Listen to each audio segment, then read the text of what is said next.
En el sistema nervioso se procesa toda la información que nos permite sentir y relacionarnos con el mundo exterior. Es tal su complejidad que ha sido dividido en dos partes complementarias. Una de ellas es el sistema nervioso central, el cual está localizado dentro del cráneo y en la columna vertebral. A su vez, el sistema nervioso central está compuesto por la médula espinal, que se encuentra ubicada al interior de la columna vertebral, y por el encéfalo, que se sitúa dentro del cráneo. Es ahí donde está la corteza cerebral, de la cual vamos a hablar en detalle a continuación. La corteza cerebral o córtex cerebral es el tejido nervioso que cubre la superficie de los hemisferios cerebrales. Constituye la región más superior del cerebro.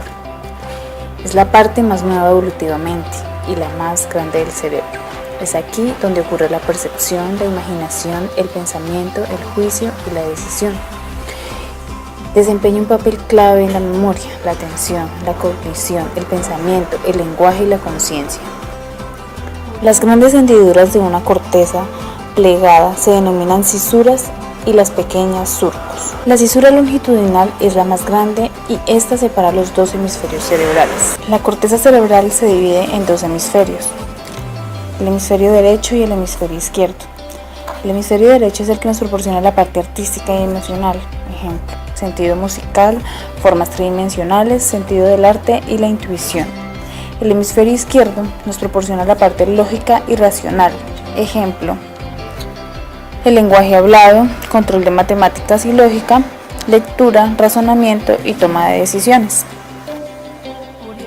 Entre los dos hemisferios hay una banda de fibras nerviosas llamada cuerpo calloso, que es quien ayuda a los hemisferios a comunicarse entre sí. La cara lateral de cada hemisferio cuenta con dos delimitaciones principales que son la cisura central y la cisura lateral. Estas cisuras dividen cada hemisferio en 4 lóbulos. La parte más alejada se llama lóbulo frontal.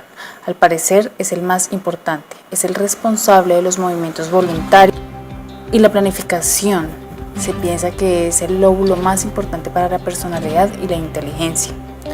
El lóbulo parietal está asociado con el movimiento, la orientación, el reconocimiento y la percepción de estímulos. El lóbulo occipital se encuentra asociado al procesamiento visual. El lóbulo temporal se ve asociado a la percepción y reconocimiento de estímulos auditivos, la memoria y el habla. Contiene neuronas que captan cualidades sonoras en la corteza auditiva primaria.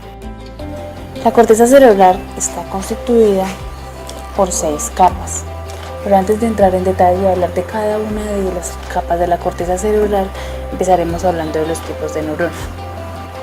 Hay diferentes maneras de clasificar las neuronas, según la transmisión de impulso nervioso, en donde encontramos las neuronas presinápticas y las postsinápticas, según su función, es decir, neuronas sensoriales, motoras e interneuronas. Según la dirección del impulso nervioso, encontramos a las neuronas aferentes y a las neuronas eferentes. Según el tipo de sinapsis, son las neuronas excitatorias, inhibitorias y moduladoras. Según su morfología externa, neurona multipolar, unipolar y bipolar. Finalmente, las neuronas que más nos interesan en este momento, que son las que encontramos en la corteza cerebral, las neuronas piramidales y las estrelladas. Las neuronas piramidales son grandes neuronas multipolares, con cuerpo celular en forma de pirámide, una dendrita gruesa llamada dendrita apical, que se extiende directamente desde el ápice de la pirámide a la superficie de la corteza, y un axón muy largo. Por último, las células estrelladas, que contrario a las células piramidales se caracterizan por ser muy pequeñas y tener forma de estrella.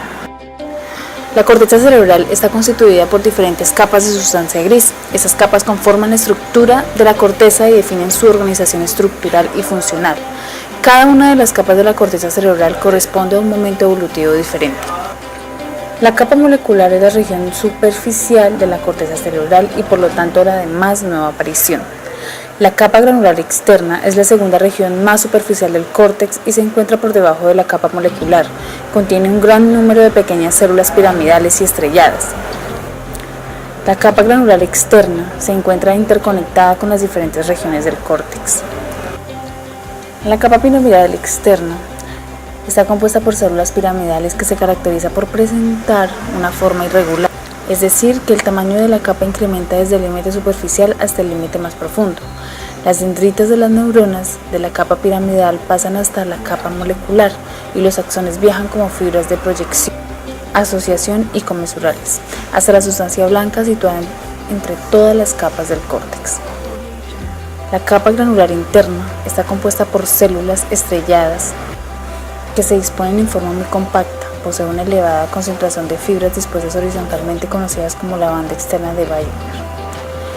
Capa ganglionar, también llamada capa piramidal interna, contiene células piramidales muy grandes y de tamaño mediano, asimismo contiene un elevado número de fibras horizontales. Por último tenemos la capa multiforme, conocida como la capa de células polifórmicas. Está formada por células fusiformes, las cuales derivan la información a la corteza, al tálamo y a los núcleos estirados. Por último mencionaremos los tipos de corteza cerebral. Arquicorteza. Es la parte de la corteza cerebral más antigua evolutivamente hablando. Formada por el hipocampo, la arquicorteza es la encargada de aquellas respuestas automáticas y mecanismos fisiológicos responsables de la supervivencia. Paleocorteza. Filogenéticamente, la paleocorteza está a medio camino entre las zonas más primarias de la corteza cerebral y la más evolucionada. Esta clase de corteza alberga las terminaciones de las vías olfatorias, encargándose aquí del cerebro olfatorio de las personas. Isocorteza o neocorteza. Es la zona de la corteza más reciente y la encargada de los procesos de razonamiento y del pensamiento abstracto. Áreas y funciones. Áreas sensitivas. Son regiones de la corteza cerebral que reciben información de naturaleza sensitiva y se encuentran estrechamente ligadas con la percepción. Áreas motoras. Se encuentra en la parte anterior de los hemisferios, se encarga de iniciar los procesos cerebrales relacionados con el movimiento y dar lugar a tales actividades. Áreas de asociación. Se correlacionan con las funciones de integración más complejas. Estas regiones desempeñan actividades como procesos de memoria y cognición, la gestión de emociones y el desarrollo del razonamiento, la voluntad o el juicio. De esta manera damos por terminado nuestro recorrido por la corteza cerebral, agradeciendo de antemano la atención prestada y esperando que este recurso sea de su utilidad.